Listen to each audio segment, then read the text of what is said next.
Welcome to the Bark Knight Podcast, where we shine a spotlight on the world of film and TV through news, reviews, and in-depth discussions. Today's 60-second episode is Sci-Fi Classics Volume 1, featuring 2001, A Space Odyssey, and Close Encounters of the Third Kind. The idea for this series came from A, Paul's ongoing love and passion for the genre, and B, Dan not seeing what I consider to be some essential classics of the genre. So for anyone who hasn't seen the recent masterpieces, today's episode is all about discussing those sci-fi classics that were the building blocks of the genres.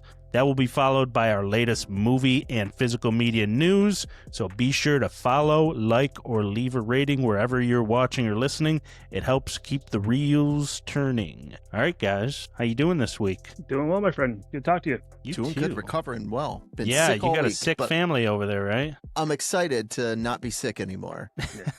It's always the best. When you're starting to feel normal again, it feels great. I know. Yeah. It's because you're a father, so you just got like It's gonna be The constant. kids daycare coughing disease. on your face all the time. Yeah. All the When I- time, yeah. Went from working in the pharmacy to working in the small office with 3 people who had small children. I'd never been so sick in my life. Just constantly. It's lovely. Every week It's it was just- something. As It's a the remote best. worker over here, I'm just living my best life. Not Very talking to anybody all day and not interacting with people. It's the best. Yeah, With it's just a low immune system, no Yeah, that's true. resistance That's built true. up. When the zombies show up, you're screwed, my friend. Well, you know, I spent a long time in college at parties where That's you true. just we were part of the beer pong age. Yes. Where Everyone you were used actually the same drinking cups beer and- out of yeah. cups that were, Yeah. you know, with Use the same balls that were cups. rolling around on basement floors. So I Wipe think them off, my immune system was built up pretty heavily from that. Yeah. Wipe them off in the water. Move on with your day. Perfect. Safe, clean. All right, so our first one here, sticking to timeline order, Mhm. is 2001, A Space Odyssey. So, Paul, you want to take this one away? Kind of talk about what the movie's about, set the stage for it? Yeah. 2001 is probably the movie that I think everyone thinks about when they think about modern sci-fi. Interstellar is heavily influenced by it. I think you could also say things like Blade Runner and Annihilation are huge influences, but 2001 is essentially a movie about evolution. Starts off way back in the kind of Neolithic age with all of these monkeys learning how to use tools. Fast forwards all the way to a futuristic society where they're on the moon, and then even further into a exploration of a kind of alien encounter outside of Jupiter. And all of this is done with, I think, the classic Kubrickian beautiful way in which he poises the camera, the ways in which he makes the viewer feel like somebody who is outside of time and space. Very fish-like throughout this whole movie. I constantly feel like I'm floating. I think it's one of the big cosmic cinematic masterpieces of the past 50 years. And so it probably on many sci-fi syllabuses, especially cinema-wise, this would be the first point. You would put a pin right in this, as this is where a lot of modern science fiction is built off of. You could even say that movies like Star Wars are influenced by this. And it has a lot of core themes and anchors that we'll talk about throughout the rest of the podcast, but it's a fantastic movie that I think is the jumpstart to what is the modern prestige science fiction world. Yeah, 100%. What was interesting is sort of like the moment things transition from the past into the future, into space, you immediately, A, you feel that you're like watching something special, but B, you can immediately see how influential this was on Star Wars, the way the ships are passing by and everything. It's like, oh, there's a direct line between those two things, right? Right. Yeah. You can definitely see the DNA in it. Even like the ship design, some of the open port, like there's a scene where like they show this open like landing area. I'm like, well, that's just straight from Star Wars, the ship's bay. Or when they have an observation like circle, I'm like, that looks exactly like the Death Star. So you can definitely see the DNA from this movie in that. And then I had not seen this movie before, and you see the DNA of like all sci-fi coming from this, because 1968 this came out, which Yep. I don't know too much about movies at the time. I imagine this was different from anything else that anyone has seen at that point in time. So you got to remember that too. Like, this is something that people saw, and then they grew up, and then they made their movies, and they use this as like a template. Like you said, the designs of everything, the way the ships pass the night. I imagine probably even like the command boards and such are lit up and stuff. Like, that's probably all directly from this. So, yeah, I hadn't seen it, as Pat pointed out, and famously, I don't know how. Just one of those things somehow slipped past. Yeah, very good movie. Very impressive. Very Kubrickian, as you said. I didn't say that right, but we're moving past it. But yeah, it was a really, really interesting watch. You were right, Pat. Holly sat down and watched a little bit with me. She did not enjoy it. After I warned you, you still...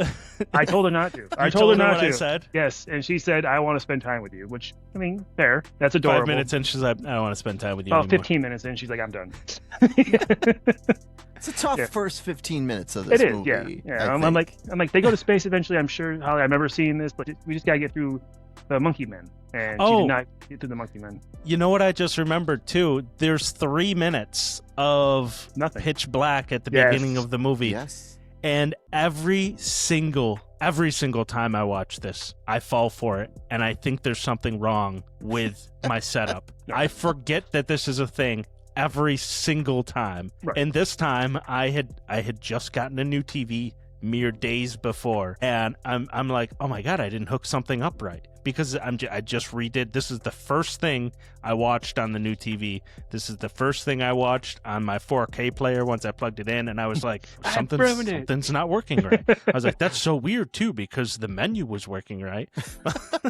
Did funny. you two have sort of that moment too? No, I had a moment of, it's like I was kind of excited to watch it, and just the 3 minutes of nothing, and Holly sitting there looking at me like, I'm sure it's coming. They're building tension or something. I don't know, but yeah, it was a hard sell after that. And she's like, "Those monkeys don't look good." I'm like, "It's 1968. I don't know what you like." The leopard attack looked great, I thought. And also a real leopard they had pop in there. But yeah, it was a good watch. It was something that I should have seen years ago. And as I said, you can definitely see all the fibers of this movie spread out across the genre. Like, this is quintessential. I'm pretty sure it's in the American Film Library, and with good reasons.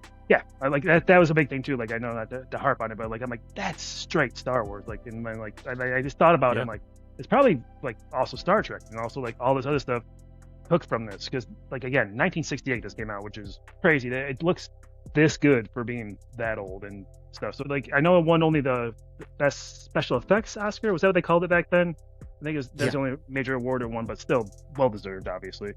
But yeah, dude, she couldn't make it past the monkeys. I did. I like the whole idea that like that black monolith shows up before humans make a huge advancement in the monkey era, making crude tools, and then this one it's AI, obviously. So yeah, it was a really good watch, really interesting movie, very, very cool. How he shot everything, and I really respect just how it was made. You know, for being, like I said, when it was made. Yeah, I think this is a tough movie to watch. As a person who's watched it a lot, like the silence at the beginning of that movie, and just the long shots with the orchestra behind it, and this beautiful classical music, and things moving. And I know why he's doing it. Like, it's very obvious space is boring, right? Like, it's magical and wonderful, but essentially what it comes down to is like space is a lot of nothing, and it's a lot of boring things. And so he's building that into the way in which you watch the movie too. And so it just spreads out. It's also vast and full of just a long periods of time of nothing. And so he's doing that to cause you to like get into the position of like, this is what space is like. And I love that. It's also very hard as a viewer who is sitting on a couch and watching this, and like, you know, I have 3 hours to watch this movie, and I'm like, I want to fast forward this, but that's not the point of this movie. It's to sit and like grind through it and Mm-hmm. understand that that's the scale and the size and the time and all of that, and to really feel it. And Kubrick, I think, like pushes you into it, like puts your whole head in the toilet bowl and makes you like feel it. So He's holding you in there. yeah, So, Paul, I don't think you were there when Dan and I had this part of the conversation, but I had warned him. I was like, if I was you, I wouldn't even watch it with Holly. I don't imagine she'll like it. And I based that off the fact that Sarah didn't make it through the whole thing, but she did make it to the intermission. And during the intermission, she went in the other room and she made tea. And I was like, hey, it's about to start again. And she's like, I'm good. Yeah. She just never came back after intermission. Which It made a lot longer than I have Hollywood. to imagine when this was playing in theaters, there was probably some people that did that in the theater too, right? Especially I like think the so. time.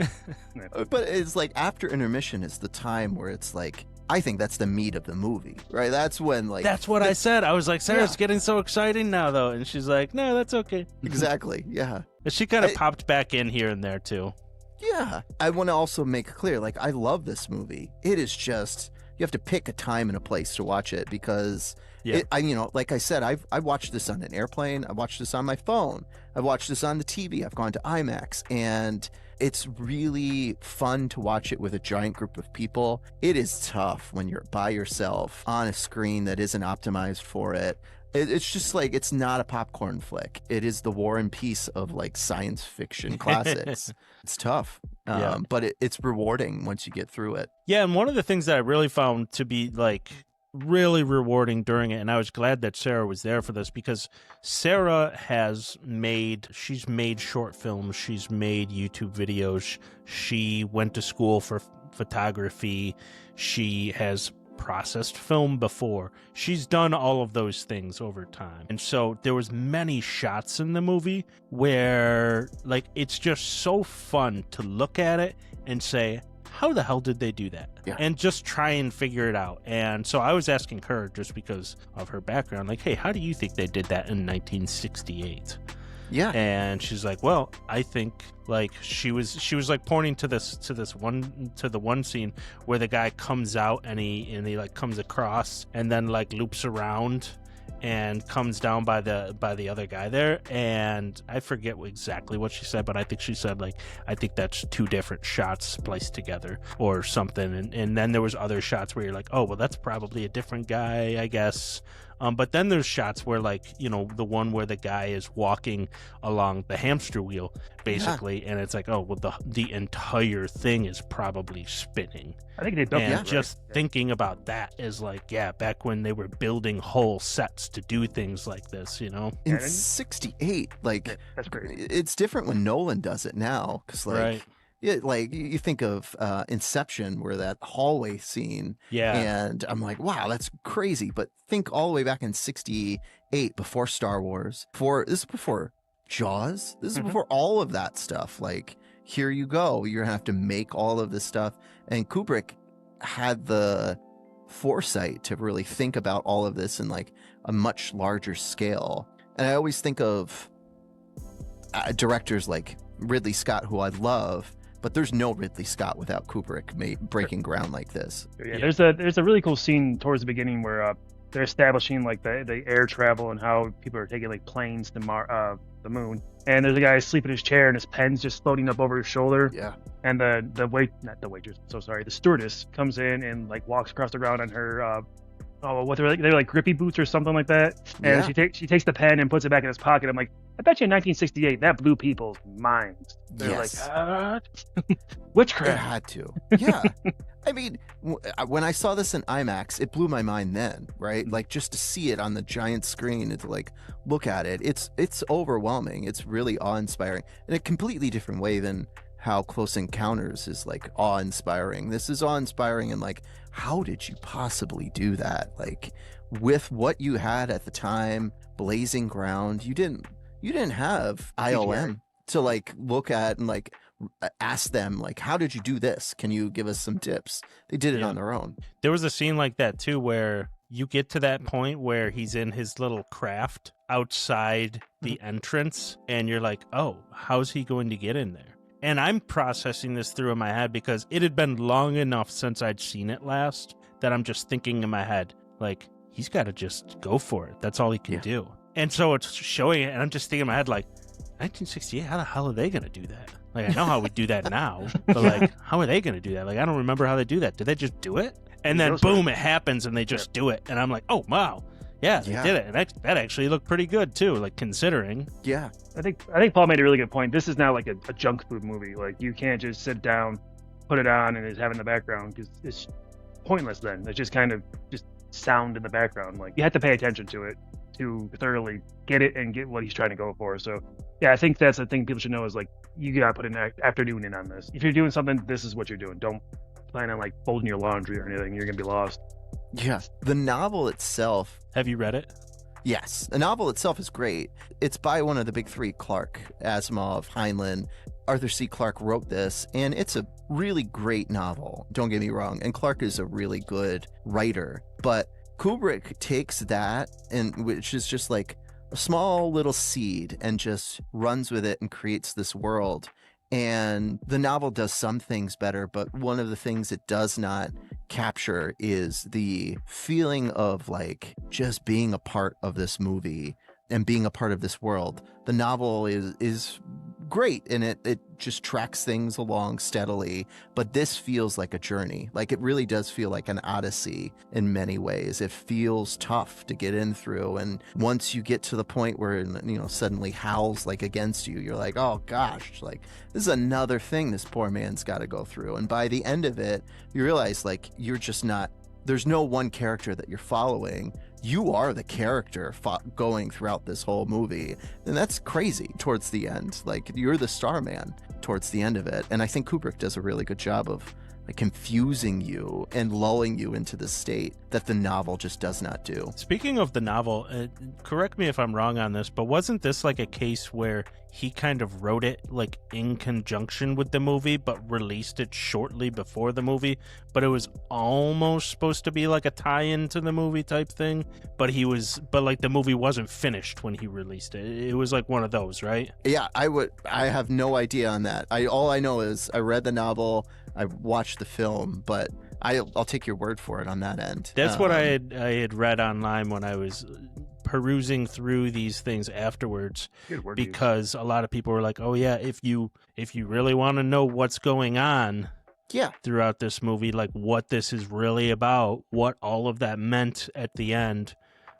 just read the book, because it's right there. And then he created a whole series. There's a whole continuously going into all those things. So that's pretty cool. There's a lot of stuff. Like, the lore of this is huge, but I still think, like, you can read it and watch it, but the reading of it takes away from the experience of, like, being in it that Kubrick creates. It's a completely different feeling. And pretty much everybody was in, from what I was reading in reviews and whatnot, everybody was like, yeah, like it keeps diving into all those things, but it's kind of diminishing returns as they go into it. Yeah. And you mentioned him in passing, or the HAL 9000, like, that is still such a part of, like, American lexicon. Like, you see that every show or anything that's ever parodied or referenced anything, it'll show up. Like, even, like, just growing up, like, I had not seen the movie, but I knew about HAL 9000 because of, like, I think The Simpsons had him on there, or, like, you know, like Robot Chicken or Family Guy, like stuff. He's been in things. Like, people know that voice, people know the evil AI, which of course nowadays still kind of a thing. But it's crazy that they, again, had this character, a comic character, in 1968 that is still kind of so relevant today. Yeah. Well, and that's the thing, too, is, like, you know, machine learning has been becoming more and more widespread over the last, like, 10 to 15 years. AI technology is being put into nearly everything. Mm-hmm. And, I mean, there's, like, an Alexa device in nearly every home, you know, an Alexa or some variation thereof. So that's where we're at now. So right now it really is more relevant than ever. But when this came out, I mean, there were movies with killer computers and robots dating all the way back to Metropolis in 1927. And then you had, like, Forbidden Planet and a couple other things in the 50s. But it was always like killer robots, you know, so that the idea of a killer robot was not terribly new. But this may be, like, the most popular and influential one probably of all time. But it was certainly the first of its instance where they nailed kind of like exactly what AI would become. And in this case, it's like a brain that is made up of data and weaved into every technology that it's connected to. And it's essentially the Ultron, of the 70s, but it really is like the first one that did that idea that is kind of, one could argue exactly where we're heading, right? Right. Scarily. Yeah, it's so weird too, because like when I first watched this back in college, it's like, oh, it's this evil AI. But, HAL isn't this weird, he's not this like super villain of it.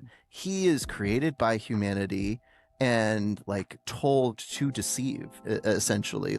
You have to provide accurate information, but you have to hide the true identity of what this mission is about. And so he is there like constantly in conflict.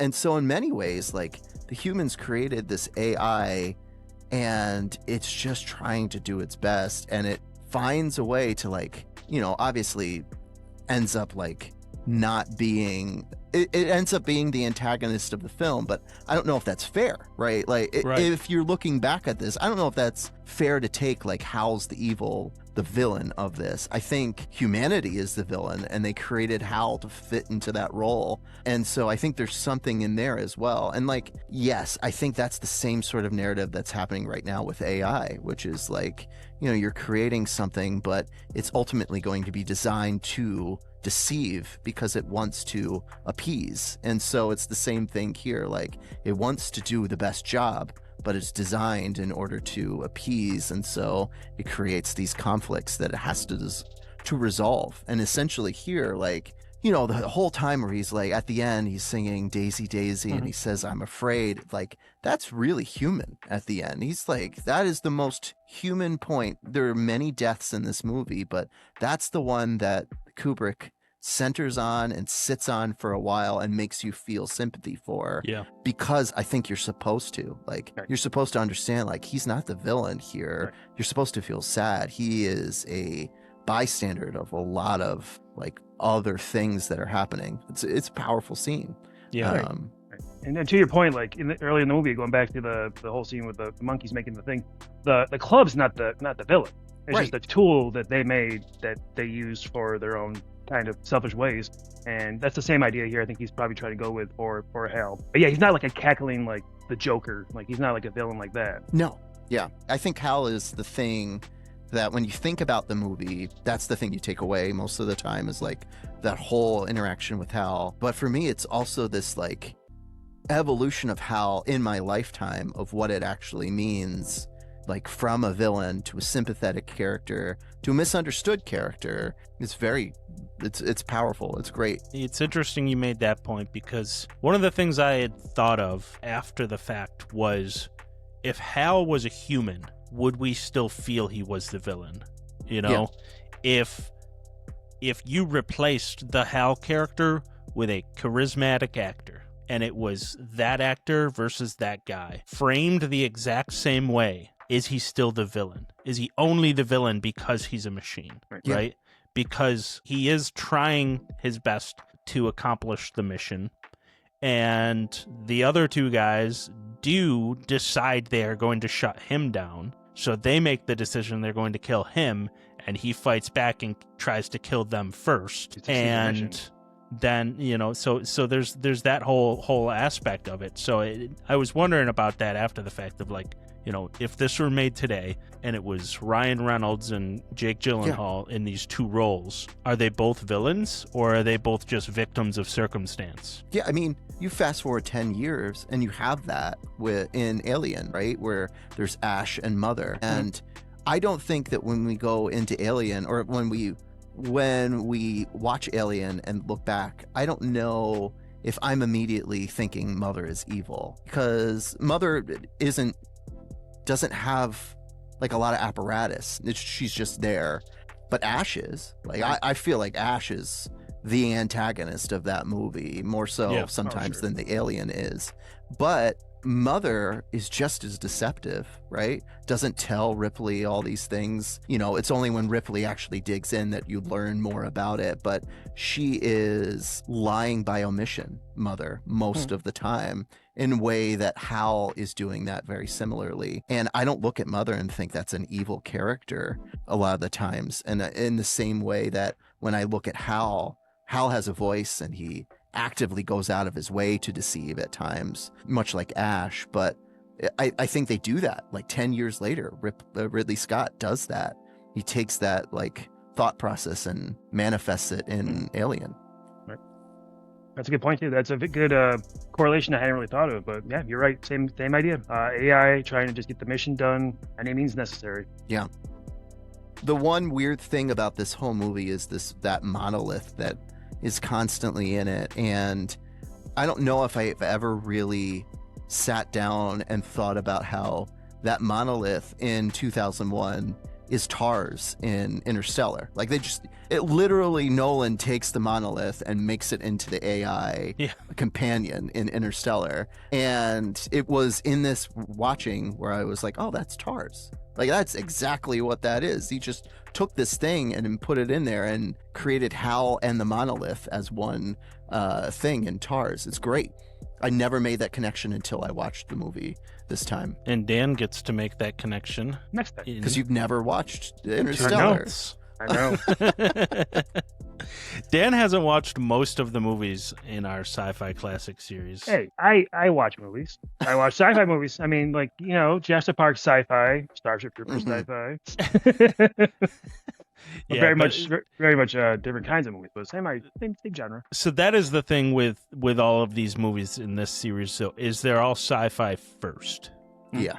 They're sci-fi for sci-fi lovers. Like you look at like Alien, that's sci-fi, but it's also heavily horror. And one could argue that it's horror first, but it's probably like 50-50. Now anything else that it's 95% sci-fi. Close Encounters of the Third Kind, we're talking 75% sci-fi, 25% adventure maybe. Yes. There's some horror in there. There's a little bit of horror. But we'll get there. Maybe like 3. 3%. Starship Troopers. That's like that's action first, sci-fi second. It's also satire too. So. Yeah. But yeah, it's a very wide-ranging genre. Is all I'm saying. I just missed these movies. You're right. I've missed them. I don't know. But I'm glad we can go through this process. Yeah. The whole series is designed around making sure Dan watches all these movies. 2 for 2. You haven't seen either of the Blade Runner movies, so those are the ones for January. Yep. And then Interstellar, and I'm sure we'll find something else I suck at. The Abyss was the one with Interstellar. Okay. That'll be great. I saw The Abyss, but I was a kid. I don't remember very much of it. Yeah, you're like, I remember water. Yeah. I think Ed Harris was there. I don't know. Yeah. All right, you guys got anything else for this one you wanted to cover? Well, the end is the big thing. Like, yeah, that whole end sequence is amazing. In my opinion, that is the best part of this film, is when they get to the monolith and enter into it. That giant light scene is so iconic and awesome.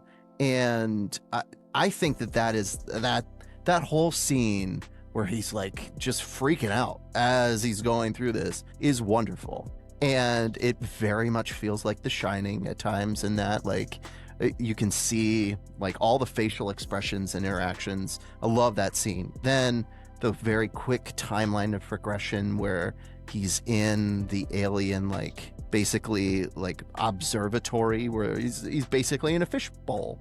And watching himself die, and then gets birthed as the Starman looking out on Earth. I love that sequence. I think it's great. It's scary. I think it's like, that is the most cosmic horror of this movie, is like getting through that and coming out the other side. If there's one parallel between this and Annihilation, that is it, right? Is that point where just completely transforms into his different being, and it's terrifying. So I love that scene. That's one of my favorites of this whole movie. It's kind of funny when that scene happened and he's going through the light show, as you said. A movie crossed my mind for really no reason. Charlie and the Chocolate Factory. Yeah, the boat scene. Yeah. I think there's like something very similar about that, where it's just equally creepy. I think that Gene Simmons, Gene Wilder does a great job, like, making that scene creepy. Gene Simmons would do a good job making that scene creepy. He would have wanted more money for it, though. he would have wanted to like patent it or like try to sell it somehow. 100%. Yeah. I have to imagine that ending scene though had to have been absolutely wild to see in the theater, like especially in IMAX. Oh, yeah. It was awesome. I bet. It's one of the best movie experiences. I've said before, like, I thought Tron Legacy in IMAX was like just a completely overwhelming experience, but that scene in IMAX was just like, I felt like I was on drugs. It was great. It was so fun. Seems like something that would be cool to see in like that dome thing in Vegas. The Sphere. Oh yeah. Or like, what's that thing in Rochester? The where they show movies and stuff sometimes. The planetarium. The planetarium. Yeah. I bet that would be cool too. Because don't you like sit back and then they play stuff on the ceiling?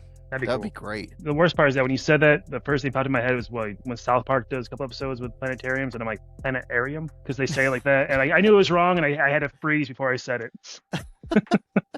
You probably see my face. My face is like, I know the word, but I can't get the right version of it out. It was funny because while all of that was going on, Sarah was still walking around like doing stuff, and she kept coming back in. She's like, "This is still going on," because it does go on a little while. It's like what, like 13 minutes or something. Yeah. But it's awesome, and I'm like, I was like, you had to, you got to be here, like you had to be there, Sarah. But it was that scene is like, I remember specifically seeing that scene at a very young age with no context. Yeah. Because I had a VHS tape that was this movie recorded on like a blank VHS tape, and then afterwards was Ghostbusters. Sure. So as a kid, I would constantly over rewind it to the beginning of Ghostbusters and hit, and it's like, oh, all right, I gotta watch the last 10 minutes of 2001. I'll do that instead of going through the whole thing of stopping and fast forwarding and all that. So I had seen the ending of this many, many, many times as a kid. No context. Yeah. For those of you who don't know, using VHSs that your parents taped over off of cable were a thing that we had to do, and they were awful. As Pat said, it was damn near impossible to try to figure out where you were to start and stop and try to get yourself going. It was almost like a weird skill to have. Like eventually you did get good at it, right? You did. Weirdly, you did. Like, if I hold this for like 13 seconds, I'm going to be right where I want to be, which is a skill you'll never use again. Yeah. The thing I would say about this movie, more than I think Close Encounters, is that this movie, I think, really propels all of the modern, like, science fiction filmmakers of our time. Just like, I think this is the movie that people cite, this and maybe Star Wars and Close Encounters, but really this is always the first one that comes out of people's mouth, is like 2001 Space Odyssey changed the way that I thought about making movies. And the reasons are plethora of it in here. But I always think of like the way in which he really does very deliberately set up this like 3 acts or 4 acts or however you want to say it, and then ends it with just like you're rebirthed at the end. And so there's this like feeling of like death, revival, rebirth, or whatever it is. And as a film, as a film goer, that like sticks with me all the time. And I can't imagine a director who has talent who saw this doesn't feel the same way. Like, oh my gosh, like I got to do something very similar. So like Christopher Nolan has to be heavily inspired by this. I think the guy who made Parasite, like you can totally see things in his work that are very similar to this. Quentin Tarantino has to love this movie. Like, I don't know, I don't listen to a lot of Quentin Tarantino stuff, but I can imagine he has like some quotes about this. I'm sure he does. Like, has to like. He, in fact, has this, quotes about every topic out there. Of course he does. But I mean, this has to be, if we're looking at movies that are cited as like the most influential on modern filmmaking, this has to be number 1 or number 2. Which is crazy because like I was listening to a podcast today that was talking about, they were interviewing a filmmaker, and the conversation came up of how many people that are filmmakers take for granted the resources that they have to be able to do things. And everybody thinks you need, millions and millions of dollars to do this, and that you need the best setup here, and you need this and this and this, and there's no way I could ever do this without this, and this.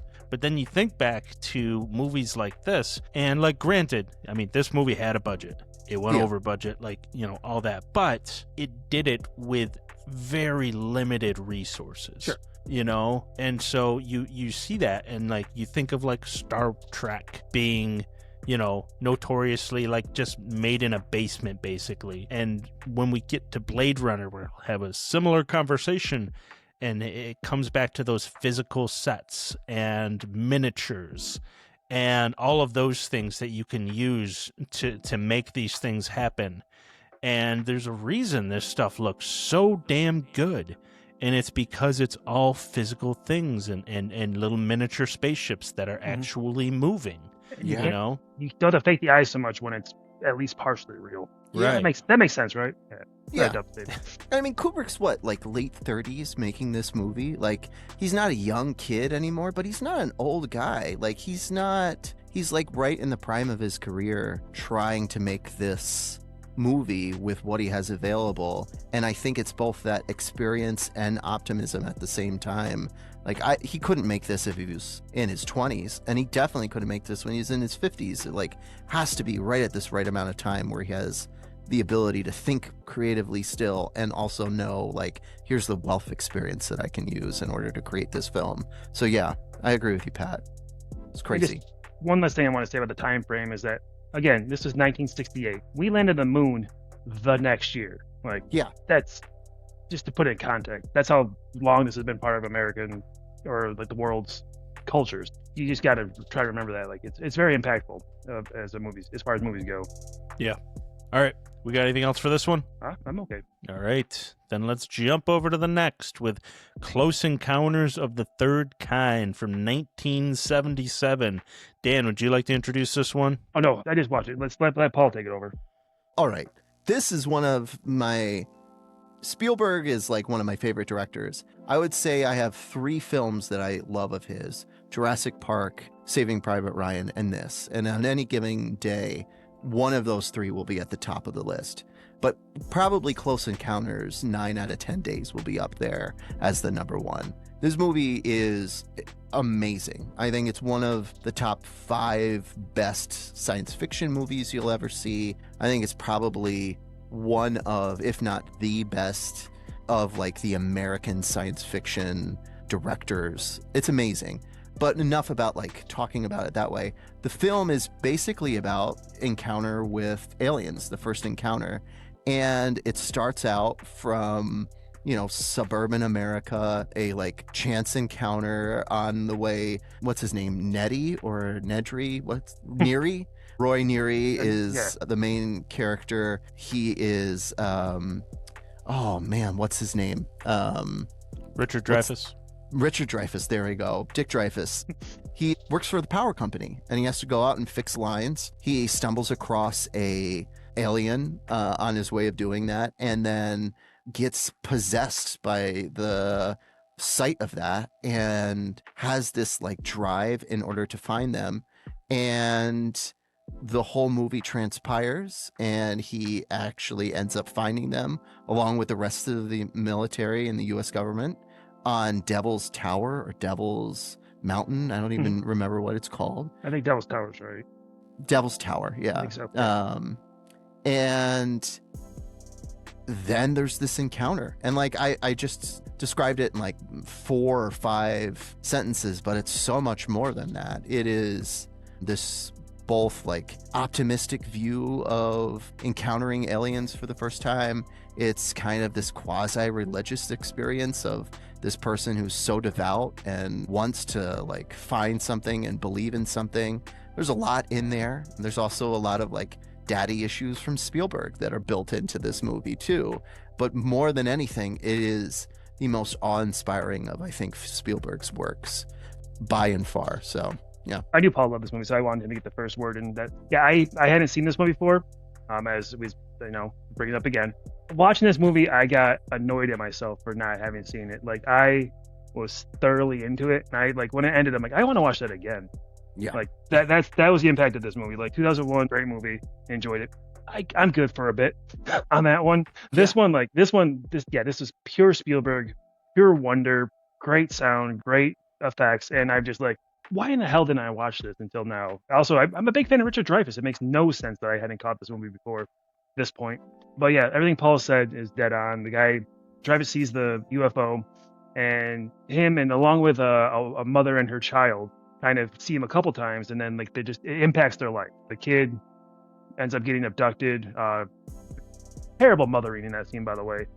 the house is shaking and she's all scared, and the kid literally just walks out the doggy door like 3 feet away. He's like, "Pay attention to your kid, lady. Come on." But yeah, it's like I said, the lights, sound, just it's so definitively like Spielberg, it was so good, and I'm so annoyed that it took me this long to see it. Yeah, one of the things that I noticed right in those early scenes from the moment this movie starts is that there's a direct line from this movie into E.T. and Indiana Jones. Yeah. All of those desert scenes, you can tell he's just practicing for Indiana Jones in those.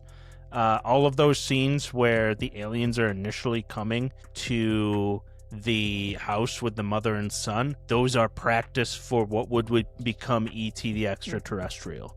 Yeah. And so you see all of the DNA of those two specific movies in those early scenes there, and I absolutely love those scenes. So to put it into context for me, I have seen this movie before, but not since I was a kid. And so this was very fresh for me. And as I was watching it, I was like, oh, yeah, I remember that. Oh, yeah, I remember that scene. When the kid opens the door, I'm like, oh, man, this is an iconic shot right here. 100%, yeah. You know? Yeah. And so seeing all of those things, you're exactly right that this one specifically, it was like, oh, man, this is really Steven Spielberg just really doing his thing right here. And you really do see a lot of the influence that his style has for years and years following this. I mean, you can see his influence on Signs. You can see his influence on The Abyss, Independence Day, the shots where like the vehicle shuts off when Richard Dreyfuss is first encountering the aliens. You can directly see the influence there on many of those early scenes of The X-Files. Yeah. Arrival, Nope. Yep. The movie Stargate, those initial scenes with like the desert in that movie, you know, so there's direct influence from this. I can see in visually all of those movies, and it was really cool. I was like, oh man, you can really see it. And it's a lot of fun too. Yeah. And not to like fast forward to the end, but like the whole thing with like them communicating with the aliens at the end there, like I just got such big Arrival like flashbacks from that. I'm like, this is not, like, obviously every idea has been done by Hollywood at some point, but like you're kind of like, wow, that's kind of a very direct link there. But yeah, just so very good. And like I said, I'm excited. I'm going to buy this one. That's what I'm going to say for my review on this. Is like I'm going to buy this one. I will tell you, I sent you that video. There's a very cool box set of this that's out there for not very much that I got on Amazon. That I was like, when I got it in the mail, I was like, this includes a bunch of like making of featurettes. It includes 3 different versions of the movie. Yeah. And it's in a super cool box. So I was like, oh man, I can't believe there's still some of this left. I love that collection. Spielberg is 29 making this movie, by the way. Crazy. Like, what the hell? I remember when I was 29, I couldn't do anything like this. Even though I'm not a filmmaker, like, I was nowhere near the level of my craft that he is in this movie. It's unbelievable. I've seen this movie about 20 times, I think. So a lot. It is on repeat often in my house. Like, I'll just have it on. The sound that John Williams does in this movie, the music, the 5-note thing is just like so beautiful. It feels like it was plucked straight from the heavens and like thrown down. It feels natural and real. The way in which that is the communication method that, you know, Spielberg doesn't write a lot of, he doesn't really have a lot of writing credits on a lot of his movies. This one he does. And I think you can totally tell like he had this idea of like aliens would probably communicate with us through math, and math is music, and so let's use music and light as a way to make this communication. So I think I read somewhere that he worked backwards from like the initial encounter and wrote everything from that point on and tried to figure out how to make the movie from this like encounter at the end. And it shows like the last 30 minutes of this movie are unbelievable. I've seen this so much that I can kind of just like watch it with my phone in my hand and be like, oh, this is happening. But every time, like right when they get over the mountain and look at that like landing strip, I'm just like, I'm done. Like I have to watch this movie from that point on because it's so unbelievable, so breathtaking, and really well done. The acting throughout this whole movie is just incredible. I think this is Richard Dreyfuss's best performance, probably next to Mr. Holland's opus. Like he's really good in this. And the other one is like Francois Truffaut, I think, is the director, who is the French-speaking guy in this, and it's so crazy. Like, again, like another weird casting that works really well in this movie. This is one of Bob Lablon's, like, first movies that I've ever seen him in. He's really young in it. He's the interpreter, and he does a great job. The two of them play really well off of each other. As I was watching this, I was like, oh my God, is that guy whose name I don't know that I've seen in 100 different things? And I looked at it and I was like, it is. Yes. It's 100% Bob Lablon. Like what the heck? And yeah, I love this movie, and the way in which Dreyfuss plays this guy who's just like has a mental breakdown throughout the whole damn movie. Like he gradually goes crazy in the best way possible. The fact that he wasn't nominated for an Academy Award for this performance is like criminal, but he just gradually breaks down, and to the point where he like gets it and he starts throwing shit inside of his house. Like that scene is hilarious and heartbreaking and disturbing, and just everything. I was gonna call out a scene slightly before that, was the dinner scene. The mashed potatoes scene. He's sculpting the mashed potatoes into the mountain, and his whole family is just so distraught and just worn down by what's happening to him. It's such a surprisingly effective scene in this movie. And then like literally like the next scene is like the kind of like the comedy thing where he's like pulling the plants out and everything. But like that scene at the dinner table is affecting. Like it was really well done, I thought. His son, like his eldest son, is just sitting across from him, just crying. Like that. I think everybody talks about how like great Barry is in this, and like Barry is really good as the young kid, but Roy's eldest son is a really great actor in this. Like I feel for him at that point. You can't blame the mom for going to her sisters, but she puts up with a lot of shit. There's no way my wife would have put up with that. The moment he starts throwing bricks and shoveling mud through the window, and you're just thinking to yourself, like, why through the window? Why through the window? Yes. Go to the kitchen door or something. Gotta be a better way. He crawls in himself through the window. Yes. And it's all because he's by that point he's just completely lost it. Completely obsessed. He's obsessed. It's like I think there's a scene like it was before that where like he has like the mountain or the mound constructed in front of his model train set, and he finally is starting to come to his senses. I think the one child is like watching TV and has the Jetsons on. Looney Tunes on, and he sees this, he laughs, starts coming back around, starts taking down like the propaganda he has pinned up around the house, and then he tears the top off the mountain, and then he sees the Devil's Tower, and then goes fully down the track at that point. Yeah. I mean, the thing that I always pick up on when I watch this is how childlike Richard Dreyfuss's character is at the beginning of this movie in comparison to the actual children who are in his actual children. Like, he wants to go see Dumbo. He set up a train set in the middle of his, to him, living room. He has all of these, like, tinkerers and toys and things that are scattered throughout the house. And his kids don't want to do that. One kid is just in a crib trying to break a doll and is not playing with it, just wants to destroy it. The other one, like, doesn't want to go see Dumbo, doesn't care about imagination or anything like that. But Richard Dreyfuss's character is like in awe and has this like childlike wonder. And so it kind of makes sense that as you watch him like devolve in the movie, but also it makes sense that he's the one to like go on the ship at the end, because he is, ever since the beginning of this movie, just like a kid on his own, like welcoming of the world. It's great. Yeah, one of the things that I really liked about it is overall how optimistic the movie is. Yeah. You know, like the aliens aren't coming to defeat everybody. You know, they aren't bad guys.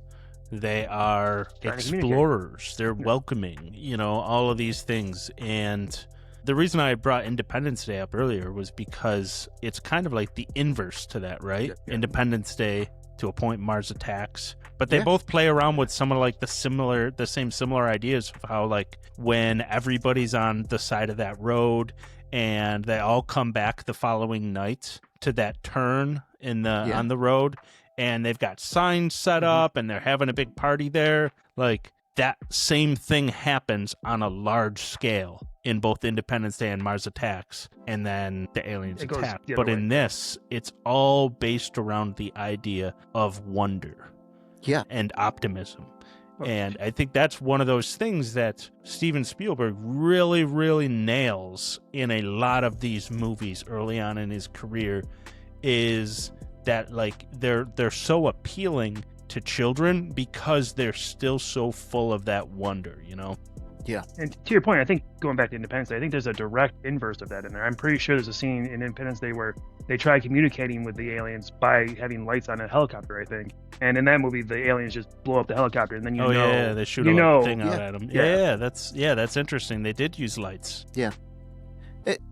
It's interesting too. Like, this is Watergate. Like, this is not too long after Watergate. This is like, people have this distrust of the government when this is being filmed, and I think Spielberg in some ways like plays with that a little bit. He's like, oh, that you I also have distrust of the government, but ultimately, like, this government is a pretty like nice government. Like, they're not gonna kill the people who are trying to escape up to the mountain. They're gonna just put them to sleep. Like, that's right. They're just like gonna like peacefully put them to sleep, and at the end, they're not like arresting Richard Dreyfuss's character. They're like, they put him in a spacesuit and say, you can go up, like, you can be picked. Like, this is a government that is actually pretty optimistic and nice and welcoming, as opposed to, you go to E.T. not too long later, it's the exact opposite. They're like aggressive, trying to shut them down, trying to like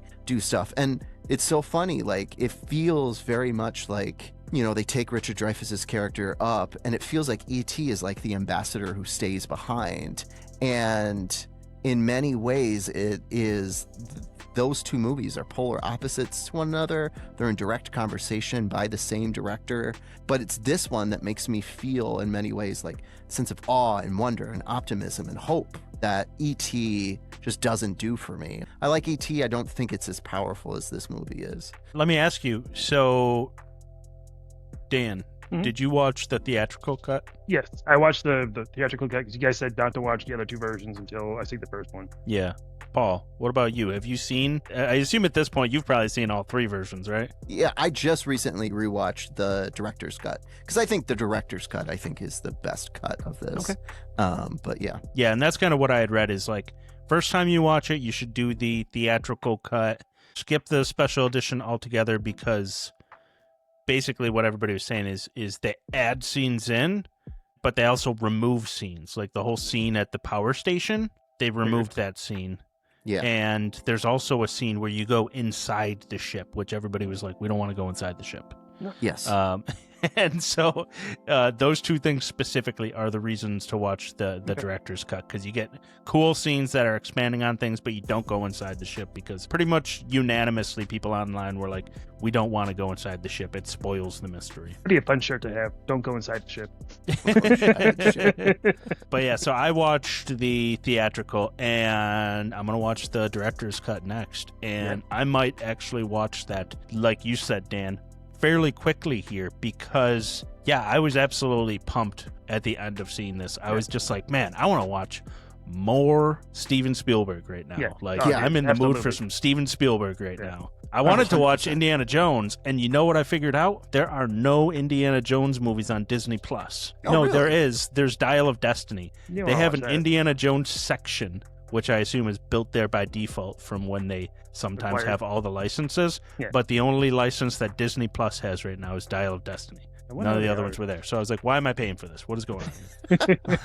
I wonder where the licenses are right now. I have no idea. I didn't look into that. I can do it. I was discouraged and walked away. I'm sorry. I get Speaking that. of that desert scene, well, there's the scene in India where Spielberg films all these people singing those 5 notes. Yeah. That is awesome. That is such a cool scene. Every time I watch it, I was like, how did he possibly think of this? Like, this is great. And then, they all move up and they ask, like, where did you hear this? And they all point to the sky, and then shot. Like, the next shot is just immediately back. And it was great. That's an awesome sequence. It's also, like, in a completely different way, breathtaking. It's awesome.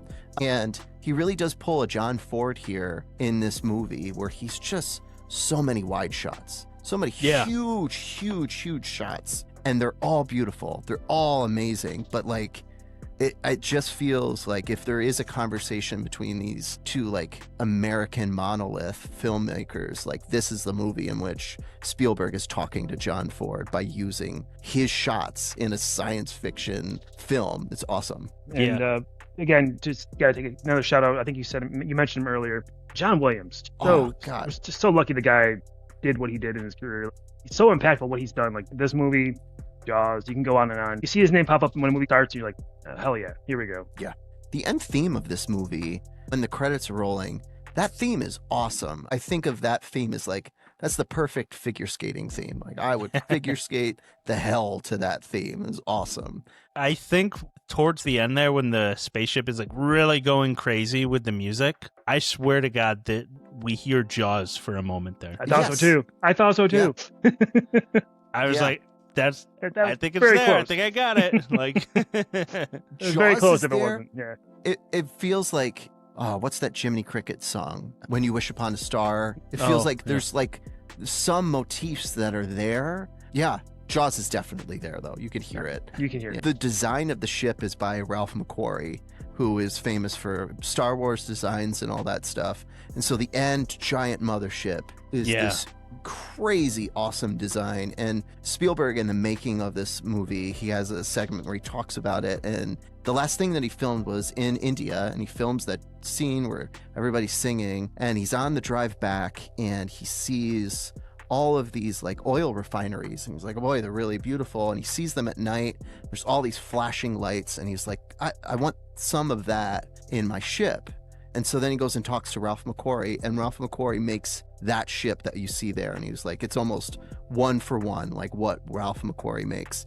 And he also was like sitting in California and looks over LA and sees all those lights, and he's like, I want that underneath the ships. So when the ship comes up, you're like looking at the LA like a skyline. And so those two things he gave to Ralph McQuarrie, and he created this beautiful ship. And I think that this is one of Star Wars has great iconic ships, but this ship design is awesome. It's just unbelievable, super cool, super fun. It feels like there's a city within it. It's so imaginative. I love it.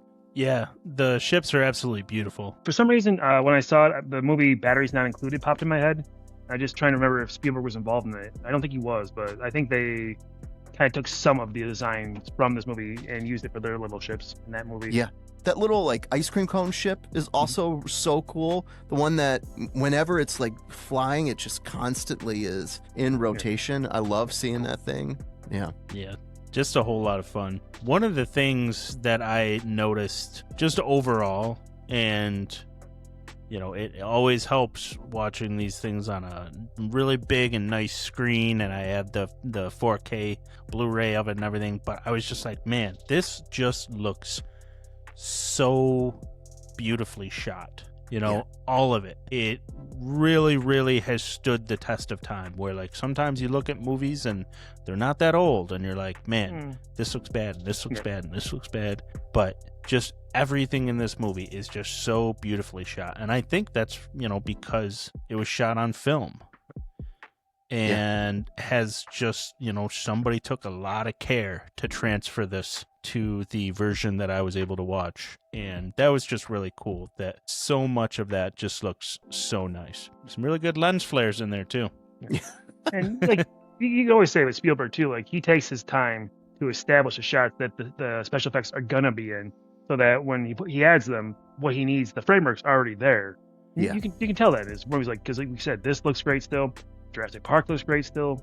Jaws, for the most part, looks great still. It's just the way he films it is a big part of it, whereas nowadays directors are just like, all right, film that wall, we'll throw a spider on there later, Yeah.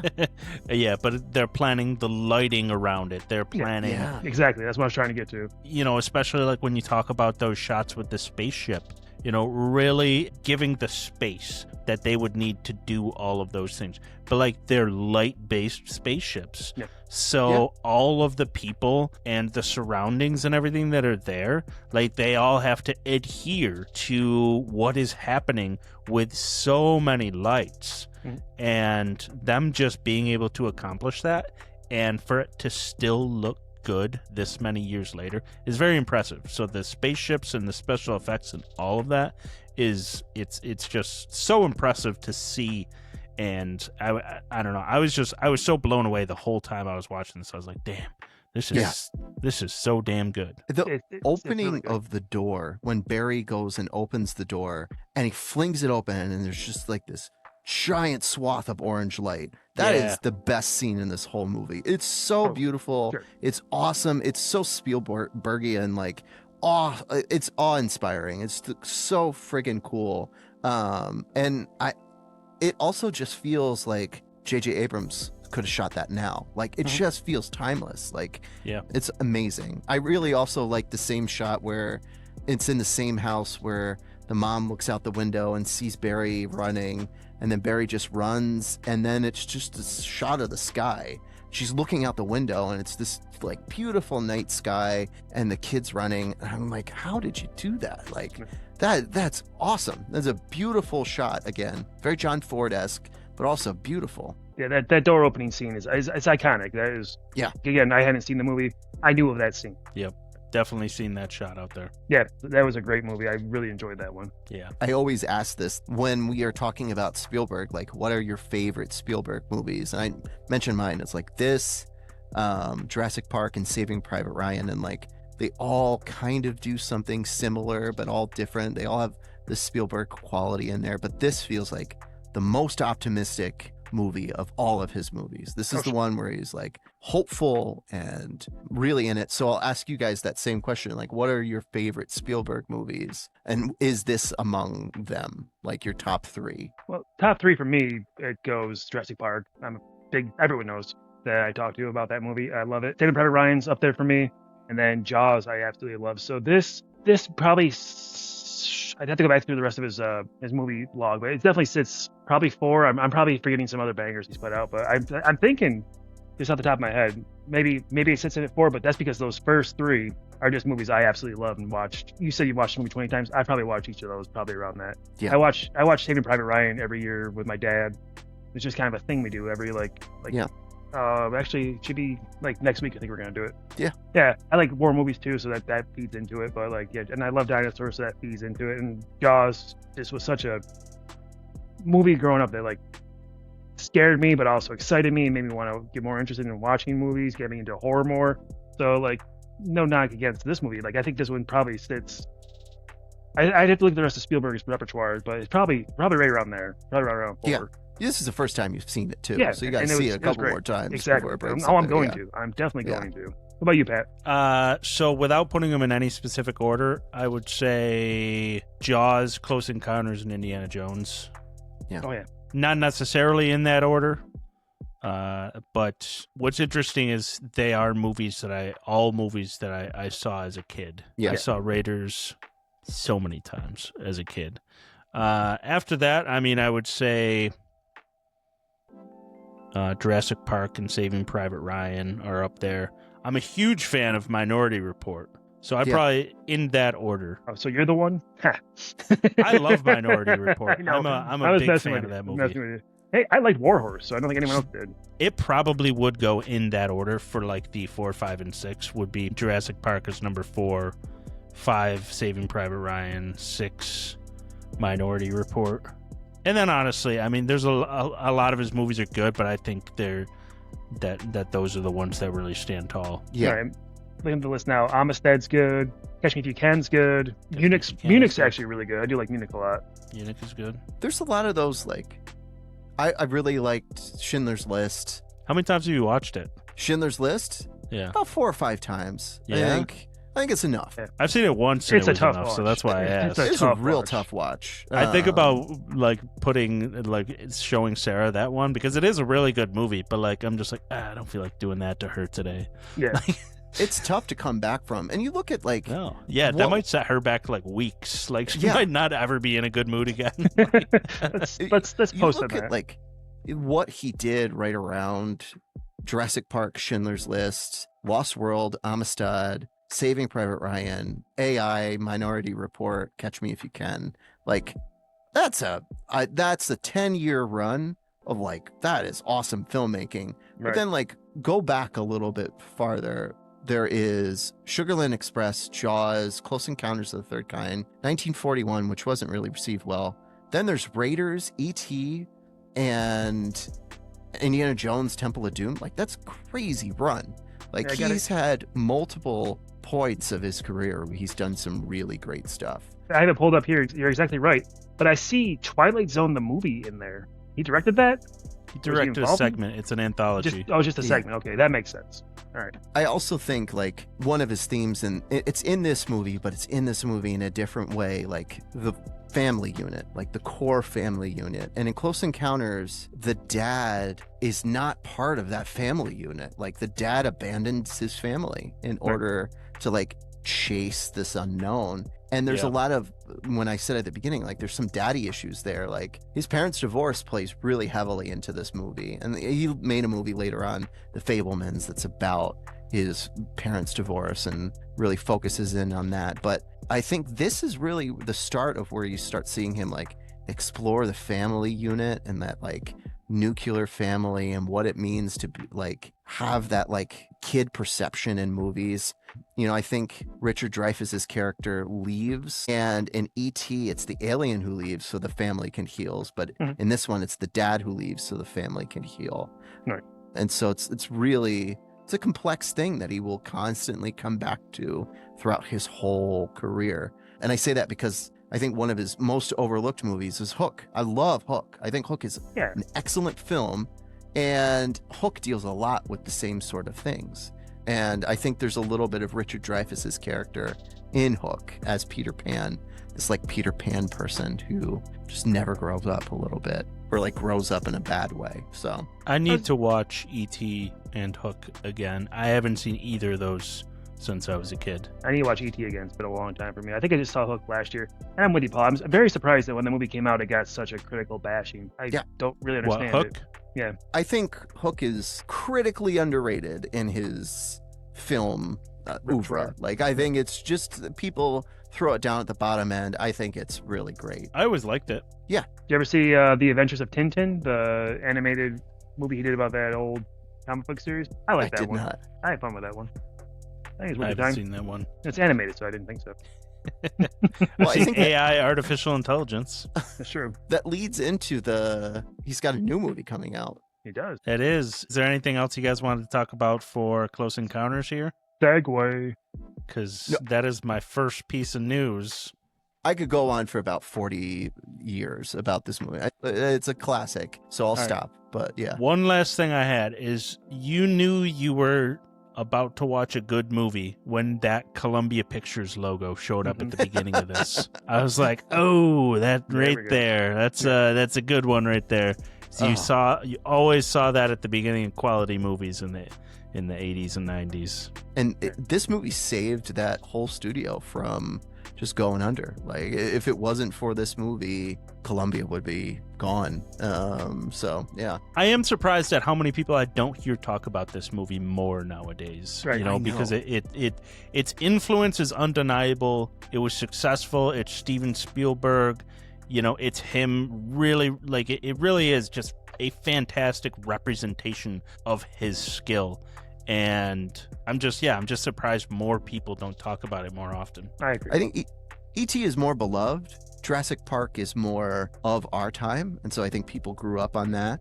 Yeah. And so I think those two, and Jaws is an all-time classic. Like, that man went through hell filming that movie. Like, everybody should celebrate that movie just because that's a crazy way of making a film. But it's an exceptional movie. Whenever anybody's like, what's your favorite Spielberg? And I say this, they're like, oh, that is a great movie. I forgot he even did that. That is usually the first thing people say. Oh, I forgot he did that. But once you see it, like, you can't forget that that's a Spielberg. Because it's so intertwined and ingrained. It's great. Yeah. All right. It's On a to good the place news. to wrap it. All right. So let's jump into the news. So about a week ago, maybe a little less, movie billboards started to pop up around the country, teasing a new Steven Spielberg movie. And it's been rumored that he had a UFO movie coming out for a while here.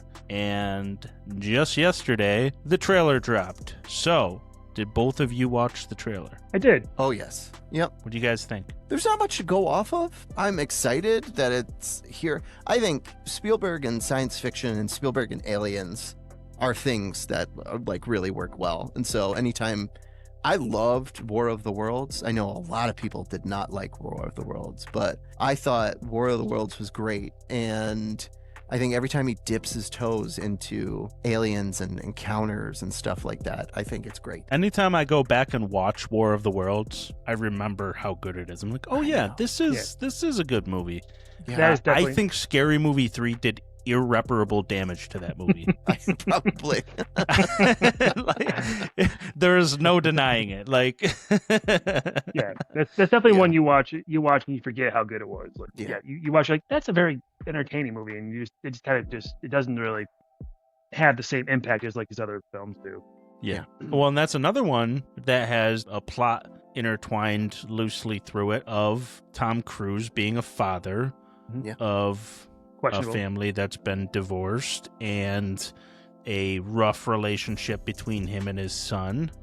And it is told a little bit from a different perspective this time around, from the father's point of view on the whole thing, and the son trying to rebel, and almost you can't help but wonder why.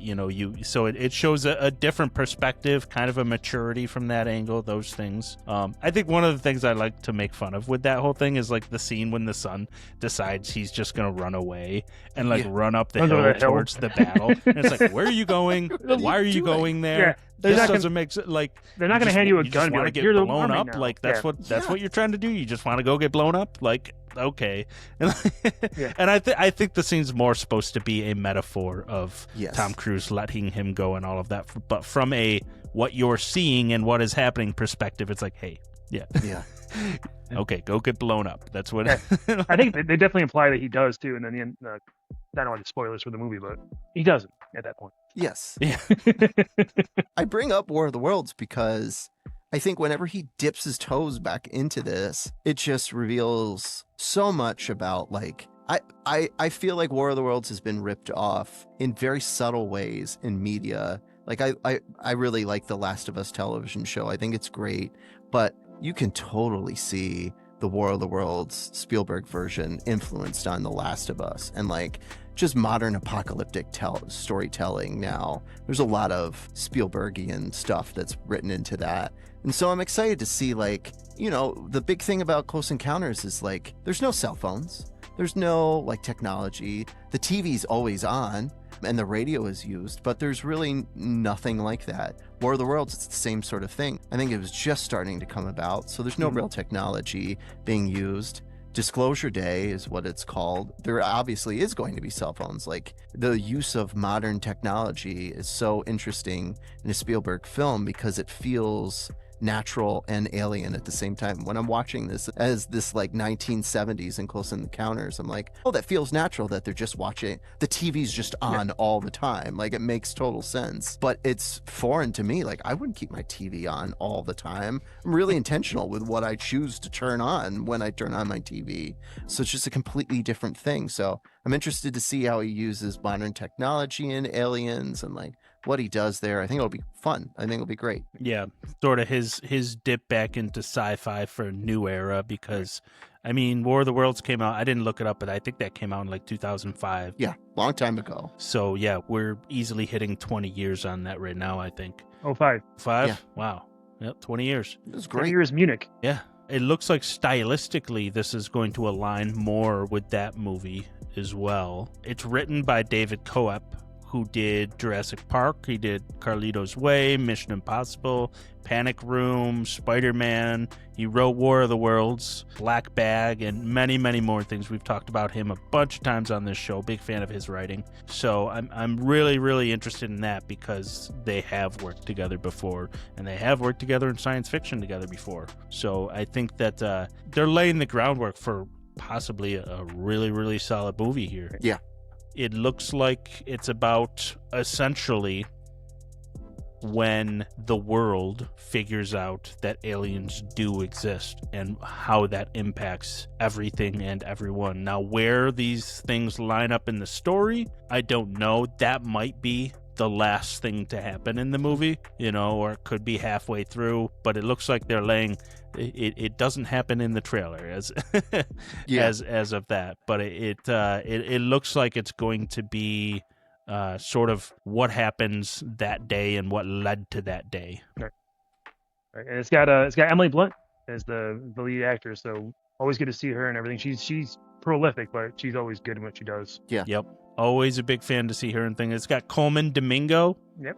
Excited to see him after seeing he was the best part of the Running Man remake. Oh, yeah. It was. Yeah. I love this part of his career. He's kind of like, I call it he's hit his Josh Brolin stage, where they're just starting to put him into everything. And he's kind of like, because he had that stage where he was in like, for a few years there, it was like Oscar piece after one after another. And now we had him in Running Man. We'll have him in this. He's kind of starting to appear in everything. It's like, yeah, keep putting him in everything and give him that star power. And I think this and dipping his toes back into Oscar-type movies, he'll eventually, I guarantee he gets it. Yeah. But yeah, keep putting him in everything. I'm excited too. I really like Josh O'Connor. I think he's a great actor. I think he is put into this position now where he's just like suddenly in a lot of stuff, very similar to like, I don't know, how Adam Driver was a couple of years ago. And I think he's a great actor.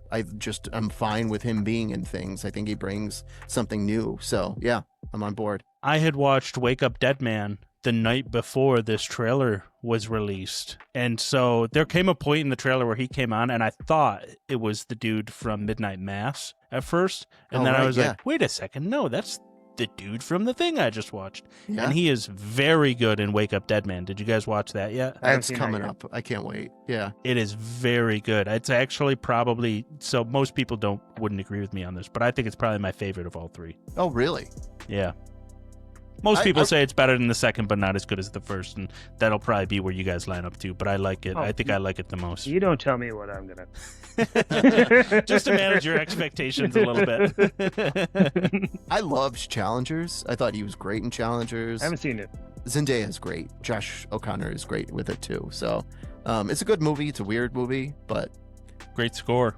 Yeah. Yeah. The weird one in this is Wyatt Russell is in this movie. And I like Wyatt Russell. Blink and you'll miss it thing there. Yeah. So he's becoming more and more relevant as we go along here. Yeah.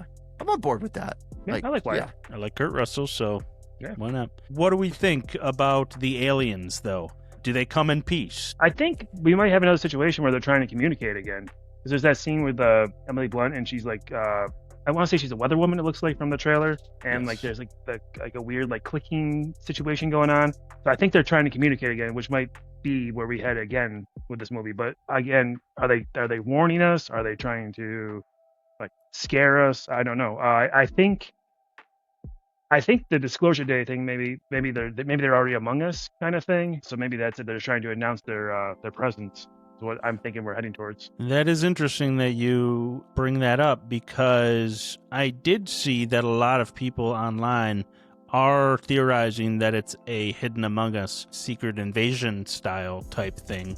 Right. One thing that I noticed is that he says that 7 billion people instead of, like, we have more than 8 billion people on the planet right now. So that's kind of evidence in that direction. But there's also a flip phone in the scene too. So this could easily take place in 2011 when we did have 7 billion people and flip phones existed. Because it does seem in the trailer as though you could easily make it multiple timelines. The little girl could be Emily Blunt, or maybe not. I don't know. I'm not sure if it's like a common piece situation. Like, I'm trying to think on. I don't know if Spielberg has gone back to like We Come in Peace and like a communication, like Close Encounters. I don't think he's done that in a while, so it would make sense. But I think there's a bit of cynicism in him right now in his career where I don't know if humanity would be able to receive that.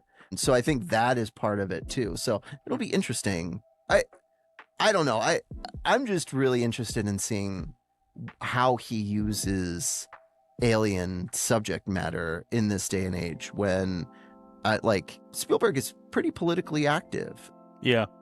And so let's see how he uses that. Like, what's the actual political tone of this going to be? Well, I think a big part of that is going to be them talking about the government and their secrets, right? Yeah. And how they fight tooth and nail through this entire movie to keep the lid on this thing. And they fail in the end. Yeah.